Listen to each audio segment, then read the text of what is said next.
Nos bastidores de Brasília, as histórias que a história não conta. Apresenta Como tudo começou. Essa história começa há anos atrás e sua inspiração tem a ver com a saga de construção da barragem do Lago Paranoá. Um dos maiores lagos artificiais do mundo estava prestes a se tornar realidade para ambientar a nova capital do Brasil. Muitos não acreditavam que Brasília se concretizaria, mas como tantos brasileiros, Gomes Calixto dos Santos veio de São Paulo, em 1956, tentar a sorte no que viria a ser a nova capital. Abriu um refeitório ao lado da barragem que represaria o rio Paranoá e inundaria a grande planície que hoje abriga o lago de mesmo nome. O estabelecimento servia marmitas para operários, chefes de obra e autoridades. Décadas depois, o restaurante segue no mesmo lugar, com seu ambiente familiar, sua estrutura de madeira, móveis originais e paredes cobertas por fotografias e reportagens históricas. Foi bem ali que essa história teve início, há mais de uma década atrás. Por volta do ano de 2010, duas amigas costumavam tomar a estrada que margeia o Lago Paranoá, ávidas por momentos embalados em prosa candanga. Cordeiro, pato, rã e jacaré estão no cardápio da churrascaria Paranoá, junto às carnes mais tradicionais. Contador de histórias nato, seu Calixto revisitava o passado daquela barragem em construção e narrava sua coleção de lembranças. Era nossa história viva e pulsante, sendo narrada diretamente da memória e perspectiva de quem a viveu. Até que, como tudo que vive, um dia ele partiu. Partiu sem que suas memórias fossem efetivamente registradas, assim como as de tantos candangos. Aí é a parte em que muita gente legal se junta para tornar essa iniciativa realidade, porque esse evento nos despertou um propósito: absorver e difundir a riqueza das histórias que a história não conta. Já está quase concluído o vertedouro por onde serão desviadas as águas do Paranoá, a fim de ser atacada a construção no leito do impetuoso rio.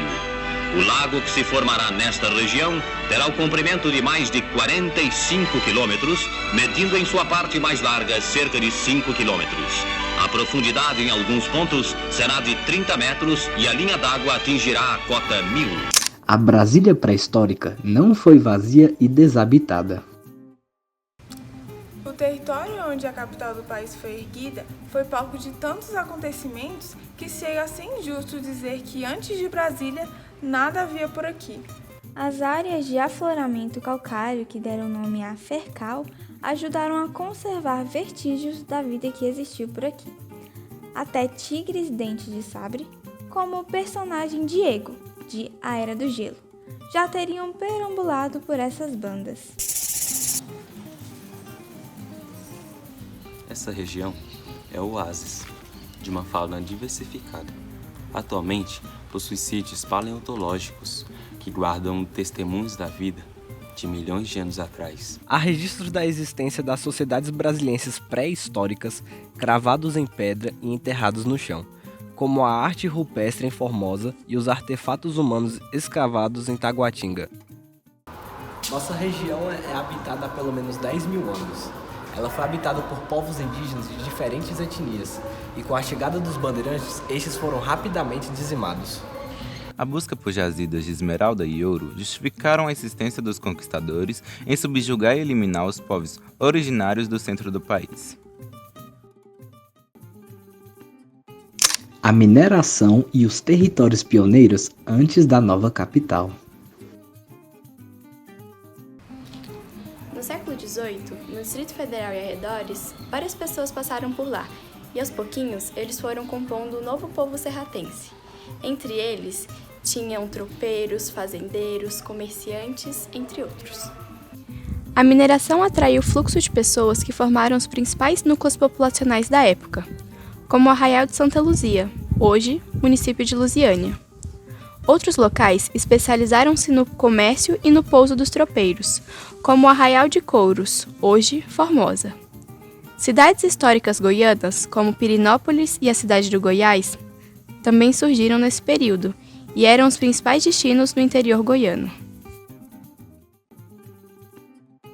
O Marquês de Pombal e os prenúncios da mudança da capital. Durante mais de 200 anos, a capital do Brasil foi São Salvador. Em 1763, a capital do Brasil foi Rio de Janeiro. As pessoas estavam querendo centralizar essa capital, mas isso demoraria mais de 200 anos. A primeira proposta de interiorizar a sede do reino português é atribuída ao Marquês de Pombal, uma espécie de administrador da coroa que encomendou uma carta geográfica para analisar melhor a viabilidade de instalação da capital do Planalto Central. Mestre d'Armas e os primórdios de Planaltina. Oi, conta-se que em Planaltina se instalou um ferreiro muito experiente. Ele era especialista na fabricação de ferramentas e no conserto de armas.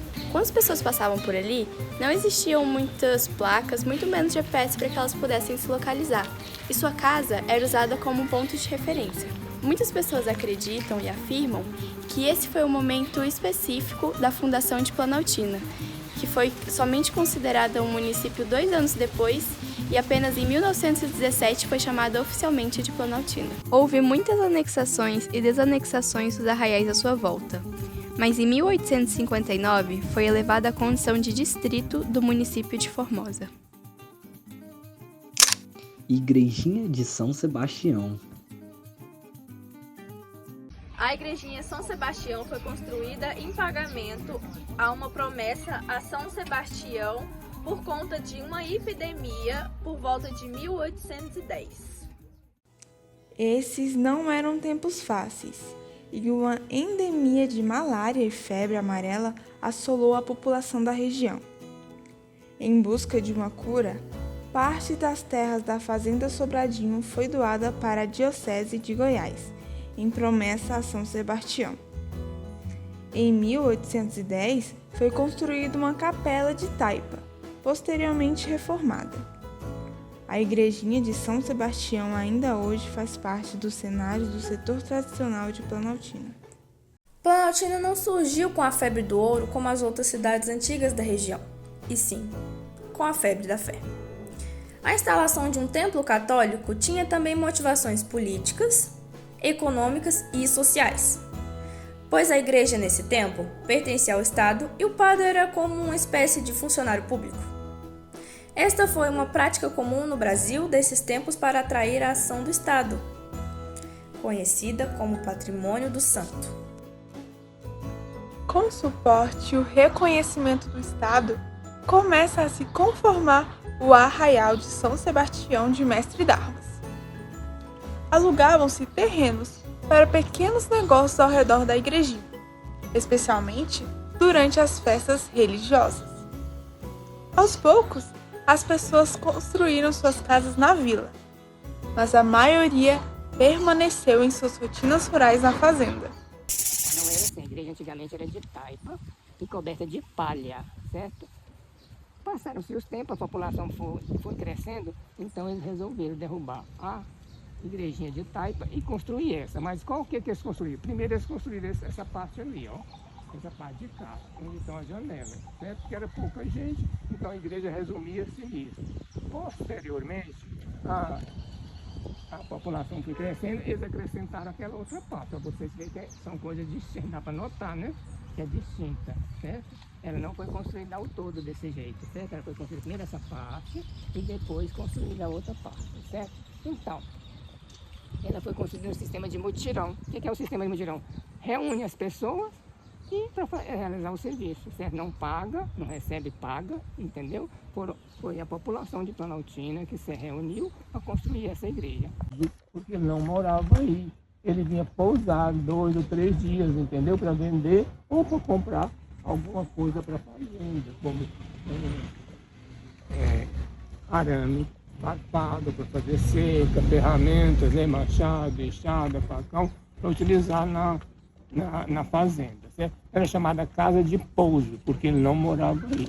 Então, quase todo mundo tinha essa casa de pouso, todos os fazendeiros, certo? Às vezes também vinha assistir alguma festividade aqui, como aqui naquela época não tinha local de dormir, não tinha pensão. A igrejinha de São Sebastião ainda hoje faz parte do cenário do setor tradicional de Planaltina e a toda a praça que a abriga guarda memórias dos mais antigos e é palco de festividades religiosas ou de outra ordem. As marcas do passado nas paisagens e na toponímia local.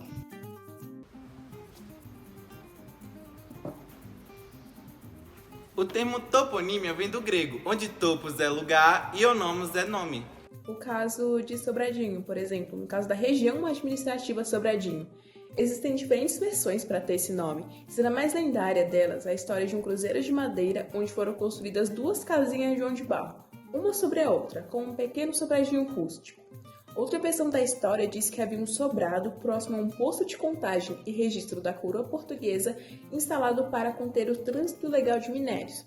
Outro exemplo é um dos postos fiscais da coroa portuguesa chamado Contagem São João das Três Barras.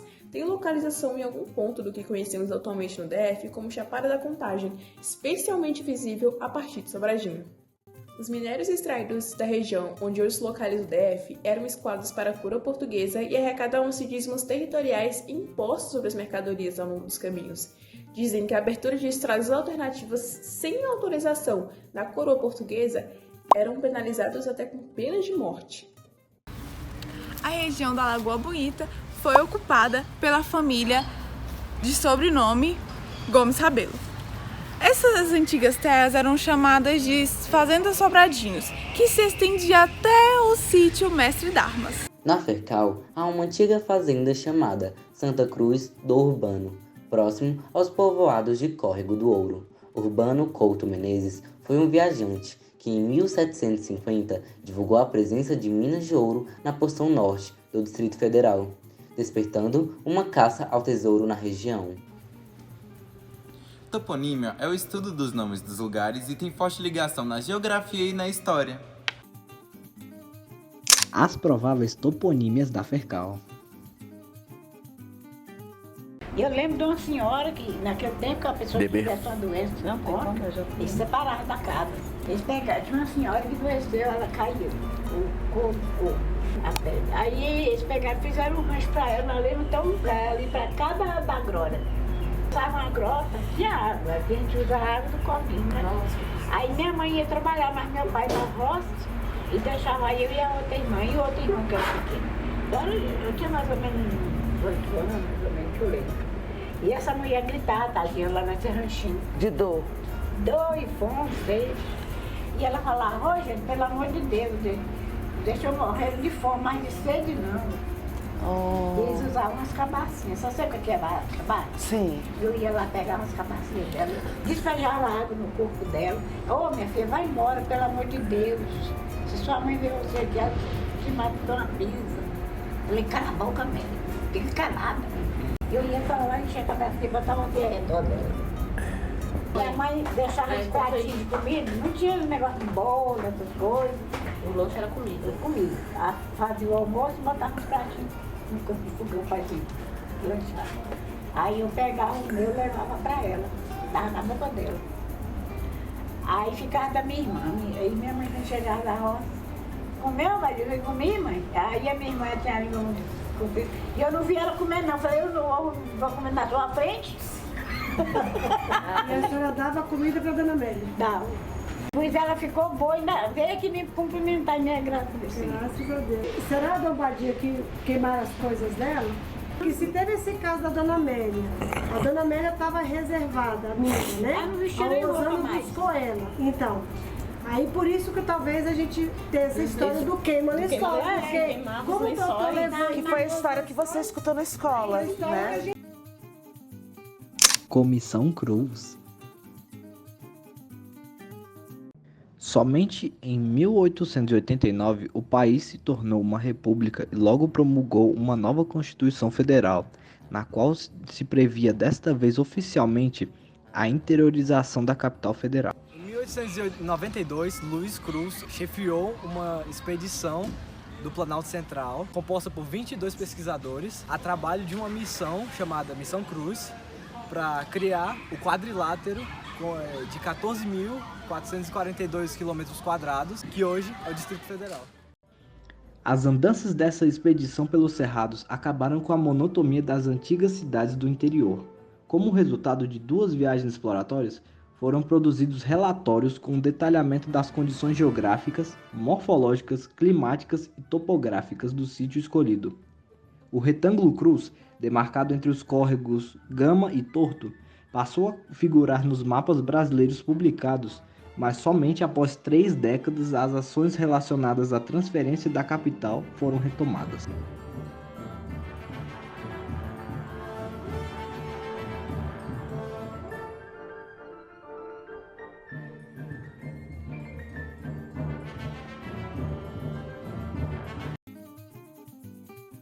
Pedra fundamental de Planaltina. Em 7 de setembro de 1922, completaria 100 anos após a independência do Brasil. Construíram um marco em um morro chamado Centenário, e ali eles disseram: aqui será a nossa futura capital. O marco da futura capital, erigido em 7 de setembro de 1922 no governo do presidente Epitácio Pessoa, no lugar designado pela Comissão Cruz, é visitado pelo general Poli Coelho e sua comitiva, acompanhado por grande massa de povo de Planaltina, inclusive um fotógrafo de luxo.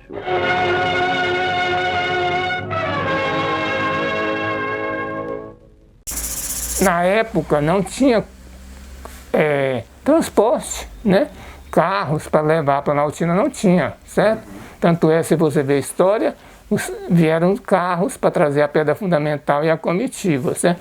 Meu avô trouxe uma tropa, certo? Para quem quisesse ir de pedra fundamental a cavalo. Na história, ninguém nunca cita isso, né? Então, minha mãe conta que daqui de Planaltina, somente 5 mulheres foram à pedra fundamental. Por quê? Foi ela, a minha tia, chamada Isabel, que organizou lá, que meu tio era vereador, fez uma tenda para dar o café, o lanche para as pessoas. E ela fez esse lanche e levou no lombo de burros, dentro das bruacas, certo? Levou água, né? Nas mochilas de água, que era feita de couro, certo? E minha mãe conta que o sol estava muito quente e os coronéis levavam seus cantis. Quem tinha cantil, levava cantil. Quem não tinha, levava água das borrachas, certo? Aí, eles saíram daqui muito cedo a cavalo, né? Foram para lá, chegando na pedra fundamental, ela foi inaugurada meio-dia, o sol estava muito quente, aí eles tiveram assim um susto, porque falava assim, a pedra fundamental, eles pensavam que era uma pedra, né? Chegou lá, quando tirou o pano branco, era um obelisco, não era uma pedra, né? Mas mesmo assim, foi hasteada a bandeira, cantado o hino nacional, e os coronéis puxaram os seus revólveres e deram uma salva de tiros, né? Comemorando a inauguração da pedra. E foi isso a inauguração da pedra fundamental. Essa parte assim não está na história, certo? Só está na história o pessoal que veio. A pedra fundamental ainda hoje é um monumento de grande valor histórico em Planaltina. Tem a forma de obelisco, com faces apontadas para os pontos cardeais.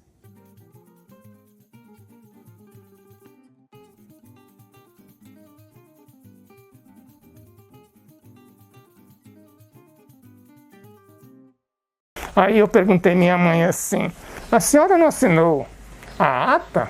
Ela falou, meu filho, naquela época a mulher não assinava nada não, a mulher nem votar não votava.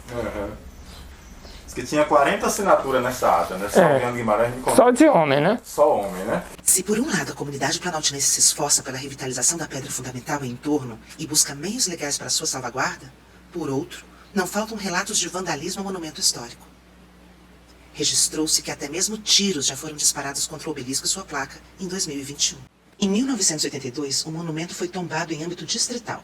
Em 2025, a pedra fundamental teve o reconhecimento de seu valor cultural, político e histórico também para o país, sendo inscrita no livro do tombo em âmbito federal. Praça Salviano Monteiro e o Museu Histórico de Planaltina.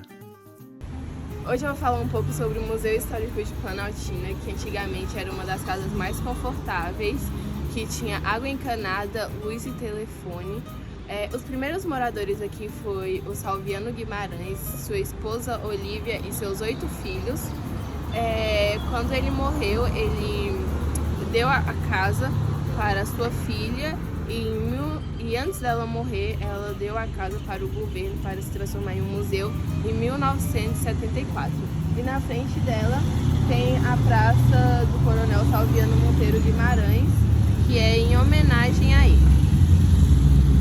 São casarios antigos de arquitetura colonial que remontam aos séculos 17 a 19 e mesclam-se com o estilo Art Deco da década de 30 e os modos contemporâneos de construção popular.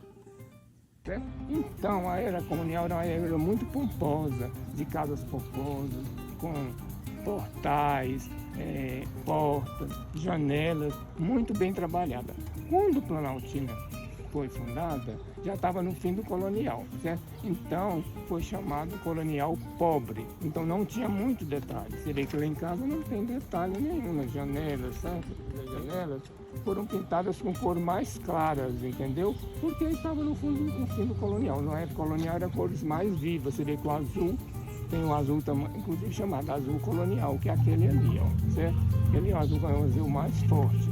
Então, na Planaltina, as características das construções são uma característica bem simples, é mais reta, certo? Ela não é tão colonial, certo? Entendido? Patrimônio Histórico-Cultural de Planaltina. Hoje eu vou falar sobre o tombamento. Vocês sabiam que o tombamento é a proteção do patrimônio histórico, cultural e material? Em Planaltina nós temos o museu, a pedra fundamental e a igrejinha. E também temos o tombamento imaterial, que é a Folia do Divino, a Via Sacra e o Vale do Amanhecer. Mas não se engane, patrimônio cultural e histórico precisa sim de manutenção.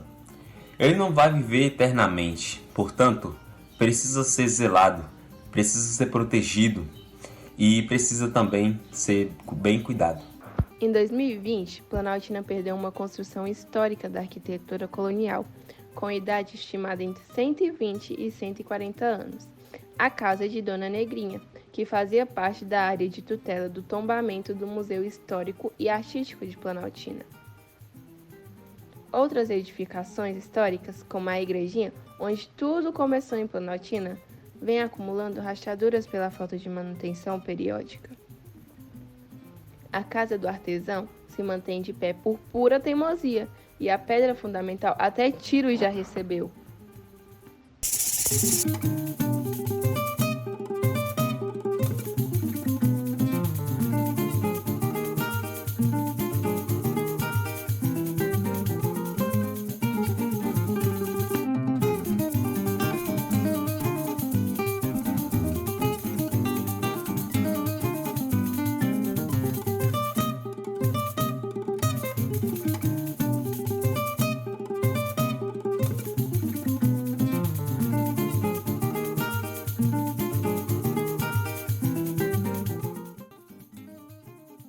Comissão Poli Coelho.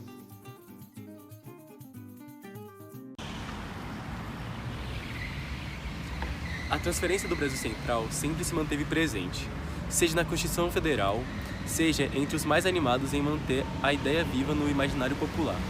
Em 1946, mais um grande passo foi dado. Relatório Belker. Novos estudos foram realizados, afinal, uma decisão tão importante precisa de um bom embasamento. Em 1955, uma empresa norte-americana realizou sondagens em 5 diferentes sítios, utilizando técnicas de fotoanálise e fotointerpretação avançadas para a época, e consolidando os relatórios no relatório Belcher. A Comissão de Localização da nova capital optou por um dos sítios, ocupado por grandes fazendas de criação de gado, pertencentes aos municípios goianos de Lusiânia, Planaltina e Formosa. Pronto, lá vem Brasília. Valeu, Toniquinho.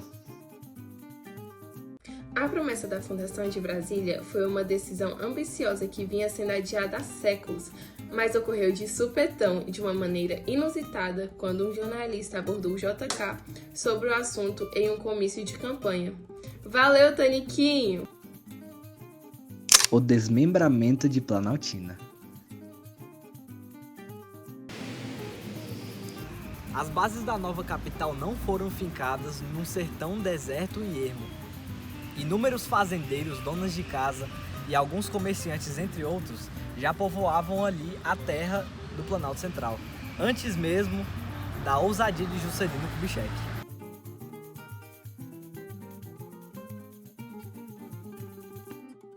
Planaltina naquela época era autônoma, era uma cidade autônoma, ela tinha um município enorme, ela tinha um município que ia desde Unai, perto de Unai, até perto de Lusiânia, ia por outro lado aqui até Formoso, por ali, certo? Mimoso, certo? Água Fria e até São João da Aliança, né? Então ela tinha uma renda de impostos e tal, muito boa. Então ela era uma cidade independente, certo? Ela tinha prefeito, certo? Tinha Câmara de Vereadores, tudo registrado. Estão todos os documentos arquivados na Brasilinha. Qualquer pessoa que quiser saber, é só pesquisar, certo? Então ela era uma cidade autônoma, era uma cidade, certo? Ela tinha tudo, ela tinha água, ela tinha luz, não era água encanada, mas cada um tinha a sua cisterna, certo? Ela tinha uma usina, né, para gerar luz, energia, e tinha sua vida própria, certo? Tinha um clube, tinha um aeroporto que hoje não tem, né? Ela se abastecia com os próprios produtos, né, plantados na área rural. Era grande produtor de gado leiteiro, de gado de corte, né? E aí por diante, ela era uma cidade independente. Planaltina de Goiás cedeu cerca de 1/3 do seu território para a Planaltina do Distrito Federal. Aqui no Distrito Federal ficou conhecido como setor tradicional, e lá em Goiás ficou conhecido como Brasilinha. Ernesto Silva e o Edital de Brasília.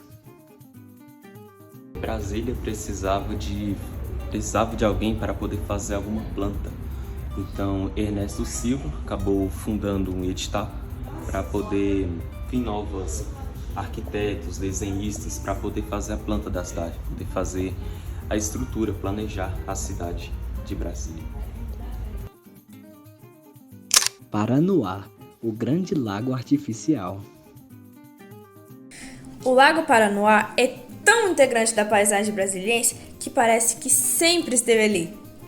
Quem chegou aqui no início da construção da capital pode afirmar que não foi assim. A ambiciosa ideia de um lago artificial no meio do cerrado só não é mais antiga que a ideia de Brasília.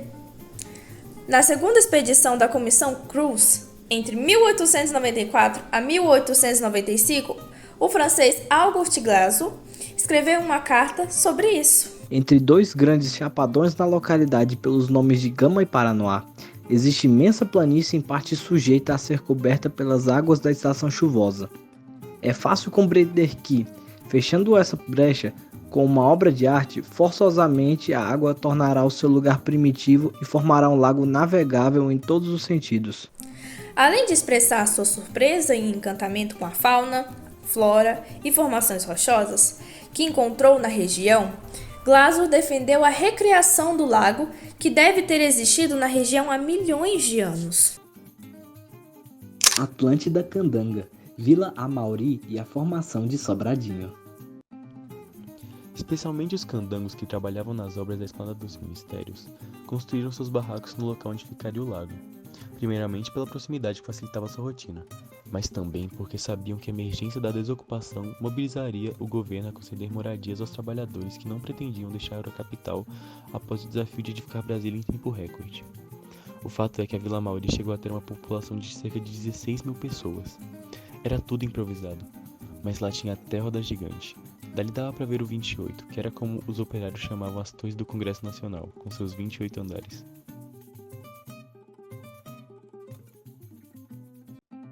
A nova CAP anunciou que os moradores deveriam iniciar a retirada dos pertences, mas muitos acreditaram que o lago não encheria. Principalmente os opositores de JK, contrários à construção de Brasília, diziam que o terreno poroso absorveria toda a água.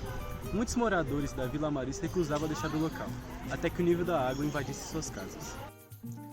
Muitos habitantes da Vila Amauri tiveram que sair às pressas e foram realocados no que se chamava de cidades satélites, que se formavam para receber os candangos. Taguatinga, Gama e principalmente Sobradinho receberam os antigos operários da Vila Amauri.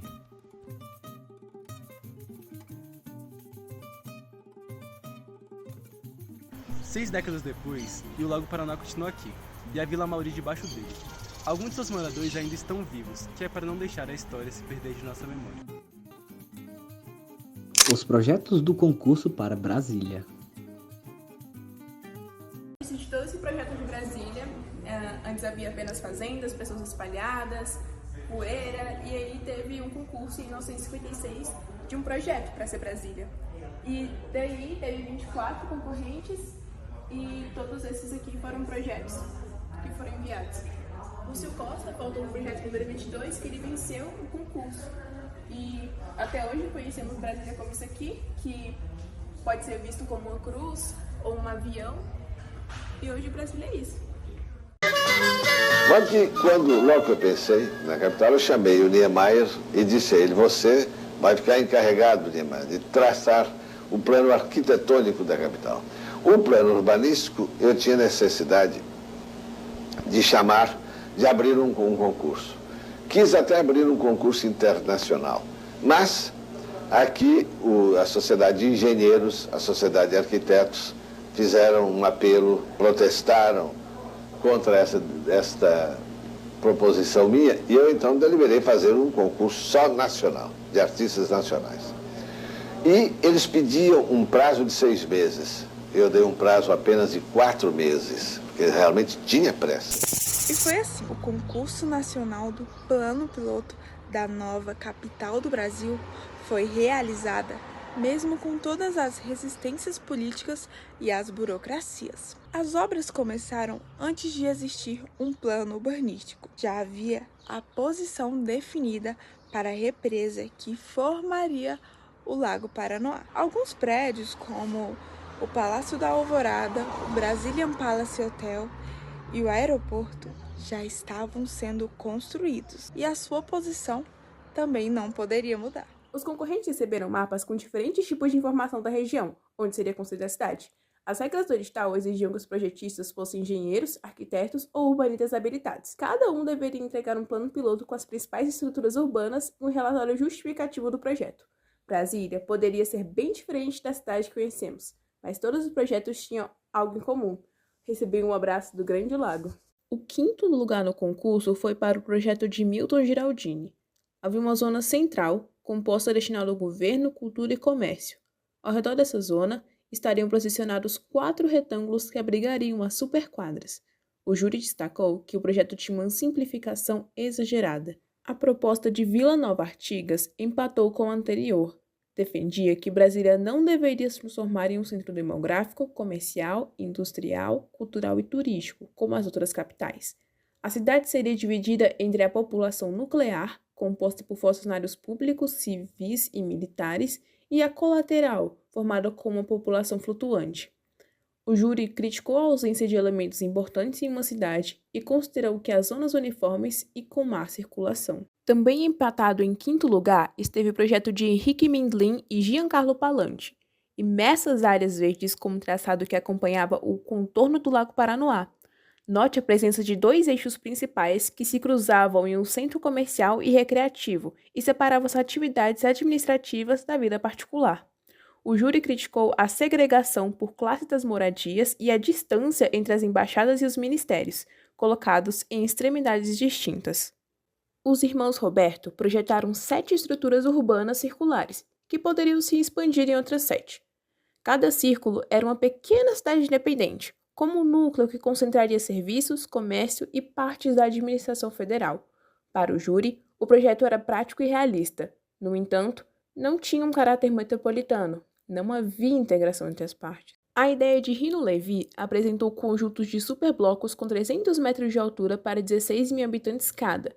Cada superbloco teria um pilote e subsolo com garagem, ruas e lojas comerciais. Houve quem considerasse o projeto mais inovador entre os finalistas, mas tamanha verticalização é complicada. As zonas de habitação eram muito intensivas, concentrar toda essa gente não é aconselhável. Para que tanta economia de espaço? O 2º lugar foi o projeto de Baruch Milman. Defendia uma pequena cidade de crescimento controlado para a administração governamental, separada dos outros núcleos de crescimento flexível, prevendo o aspecto metropolitano que Brasília provavelmente teria. O júri considerou complexo implantar áreas para abrigar tantas pessoas e a quantidade de vias nas periferias desocupadas encareceria o desenvolvimento do que realmente interessava. Por fim, um desenho que todos conhecem, o projeto vencedor do concurso. 2 eixos que se cruzam resultando nessa forma de avião. Ao longo do eixo reto, os setores de administração governamental. No eixo arqueado, a região residencial. Enquanto os demais projetos tinham diversos desenhos e mais de 200 páginas explicativas, Lúcio Costa apresentou um plano desenhado à mão e um relatório de 24 páginas, que mais parece poesia.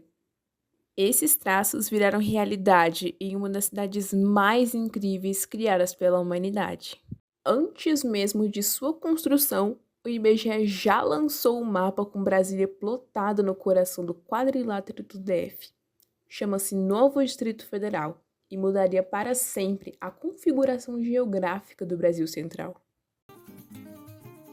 O surgimento de Brasília, Lúcio Costa.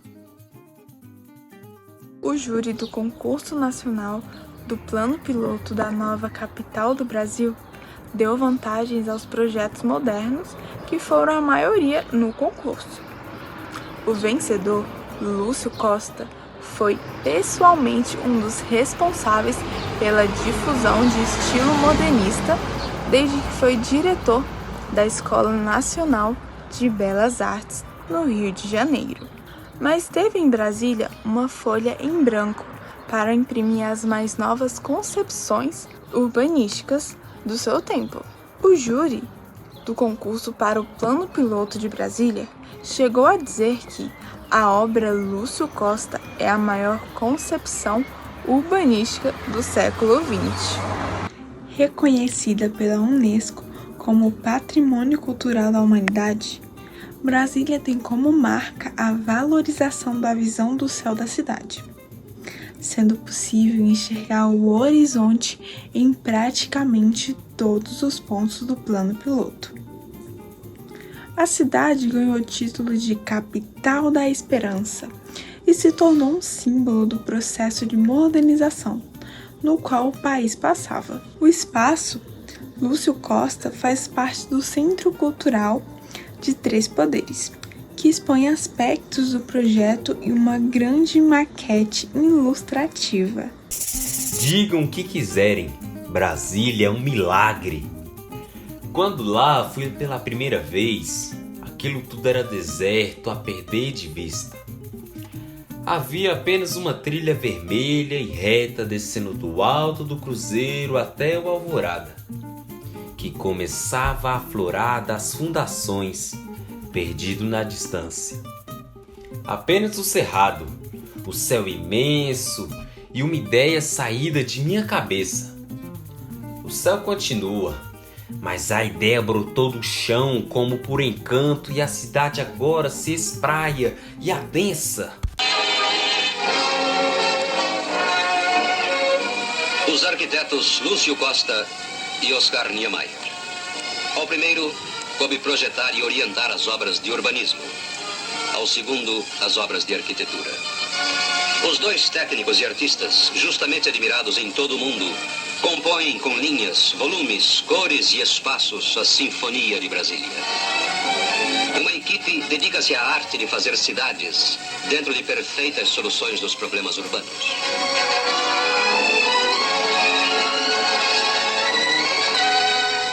Brasília já existe.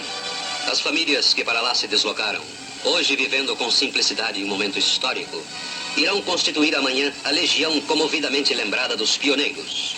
Os primeiros homens e mulheres que deram ao Brasil os primeiros filhos de uma nova era.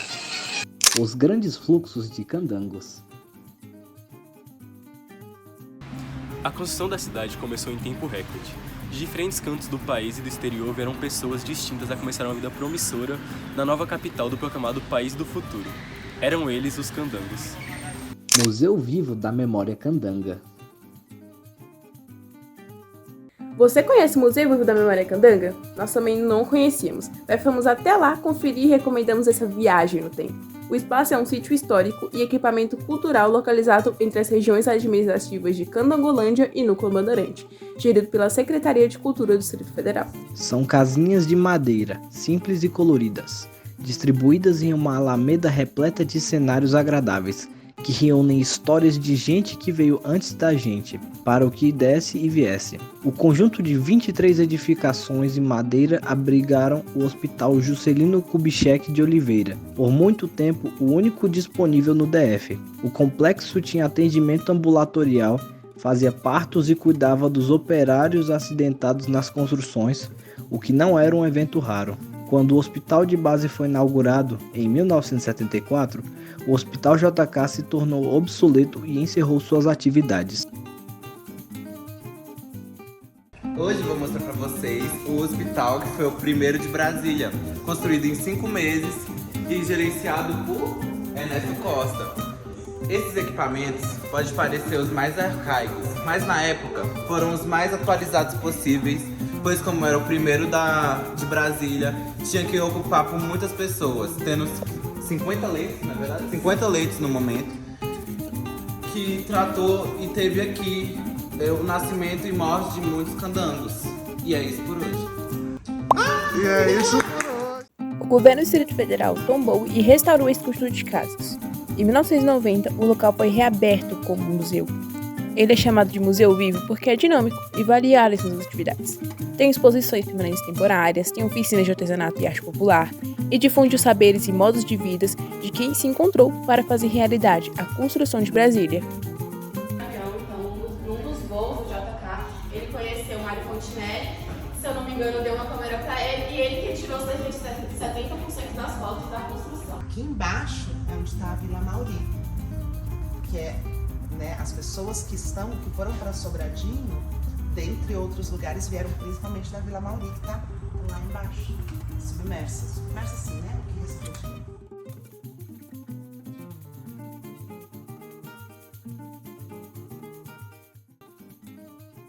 A inauguração de Brasília e o desenvolvimento do DF.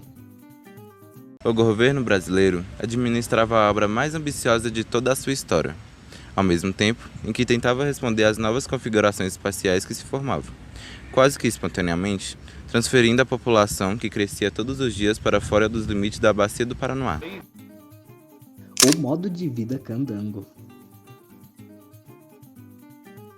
A exposição permanente, lona, poeira e concreto do Museu Vivo da Memória Candanga deixa claros os contrastes no acesso a serviços, bens de consumo e comodidade entre as atuais gerações brasilienses e os precursores da capital do Brasil. Pude perceber que Brasília foi uma cidade muito importante. Várias pessoas de outros países, ou até mesmo dentro do Brasil, vieram para Brasília para conhecer. E essas pessoas acabavam dormindo lá, como diz a fotografia. E é isso.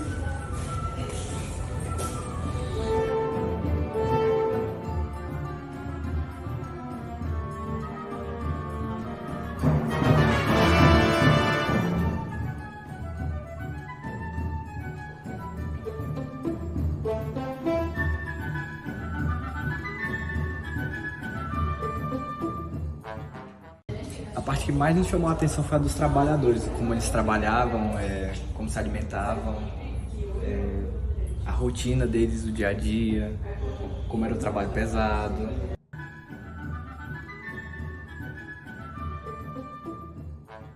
Porque numa foto ali diz que tem uma mulher cozinhando para eles enquanto eles trabalham.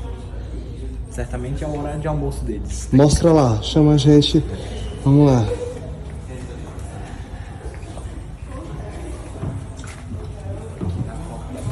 A mulher cozinhando e os trabalhadores ao redor, tomando água e se alimentando. Eles também, não existia fogão naquela época, então eles usavam tijolos e lenha para poder esquentar a comida. E é isso.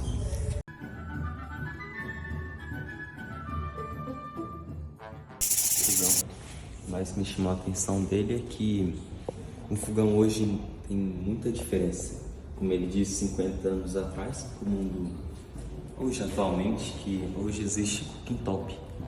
Aí esses fogão tem, pelo jeito deve ter algum fogo e aqui nessa primeira gaveta para guardar lenhas. Então vejo muita diferença entre esses fogões, quanto desses anos e de hoje atualmente. E dessa máquina de costurar, acho muito legal que ainda tem pessoas que têm ela na casa, tipo avós, bisavós, ainda tem elas possuindo na casa. Então, é isso.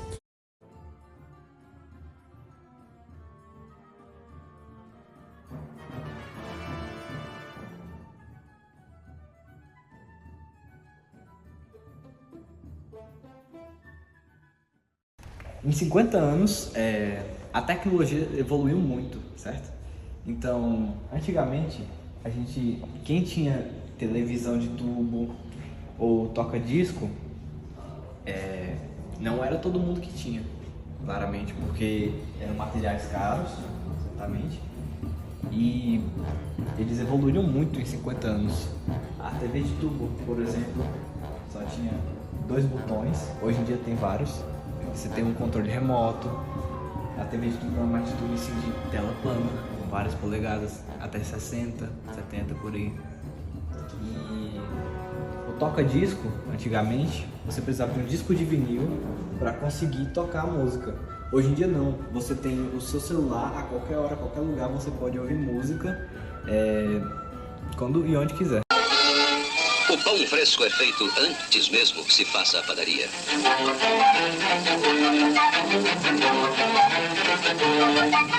O grupo escolar tem capacidade para 320 crianças. Ainda se instalavam os acessórios da escola quando as aulas foram iniciadas. Porque a cultura não pode esperar. Não se perde tempo em Brasília. As atividades aí têm de ser simultâneas.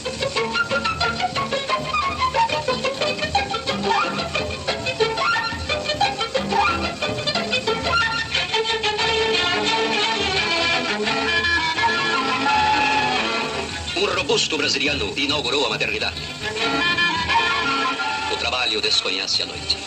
O ritmo das tarefas a executar não o permite. E esses operários praticam beisebol com ferro incandescente. As mulheres candangas. A maioria da população vinha para trabalhar na construção civil. Existiam 192 homens para cada grupo de 100 mulheres, quase o dobro. Brasília é a mulher que teve coragem de ir para dentro do país e fazer o país florescer. Em meio à terra virgem desbravada, na mais esplendorosa alvorada, sorri como o sorriso de criança. Um sonho transformou-se em realidade, surgiu a mais fantástica cidade, Brasília, capital da esperança.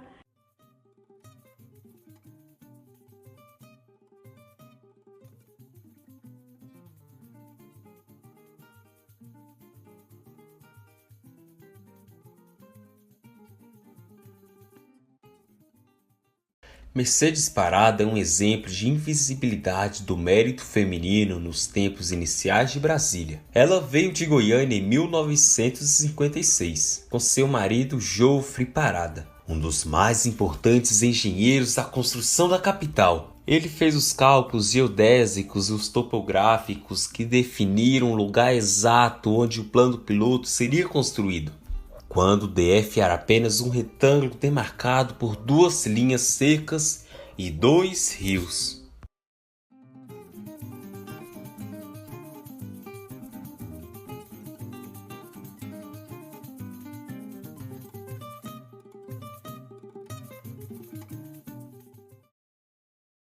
Para a construção de Brasília, era necessário que o governo tivesse domínio, tivesse posse sobre muitas terras. Portanto, ele deveria saber quem eram os donos, os limites da terra. E Mercedes, ela ficava madrugadas e madrugadas calculando e cartografando todas as informações possíveis para construir Brasília. Era um trabalho minucioso que envolvia o uso de equipamentos mecânicos como o planímetro, o pantógrafo, o estereoscópio, espelhos, prismas e lentes. Tudo em tempos e circunstâncias em que a tecnologia não era uma realidade. Tudo era feito manualmente. Apesar de ser autora dos mapas que permitiram ao governo federal regularizar o território distrital, seu nome não consta até hoje no documento. A mineira Coraci Pinheiro foi casada com Israel Pinheiro, o presidente da nova CAP. Com a grande responsabilidade assumida pelo marido, ela ficou apreensiva e veio junto de mudança para Brasília, sendo a primeira mulher a hospedar-se no Catetinho. Com o temperamento forte de Israel, ela se misturava aos homens e fazia ponte entre eles. Ela sentia moral com o marido. Enquanto Israel Pinheiro comandava as obras de construção da capital federal, Dona Coraci dedicava-se às demandas dos mais necessitados. Fundou, juntamente com Sara Kubitschek, a Associação das Pioneiras Sociais, entidade de assistência à saúde para a população carente, que depois se transformaria na Rede Sara de Hospitais. Também se mobilizou para conseguir os recursos para que a obra-prima da Catedral de Brasília fosse construída. Dona Coraci morreu em 2013, aos 107 anos. Muitas mulheres têm vários valores adquiridos, como vocês podem ver nas fotos, mulheres trabalhando no campo, em trabalho, mulheres fazendo comida e cuidando dos seus filhos, e muitas vezes não se importavam, até porque diziam que o trabalho dos homens era bem mais importante do que das mulheres.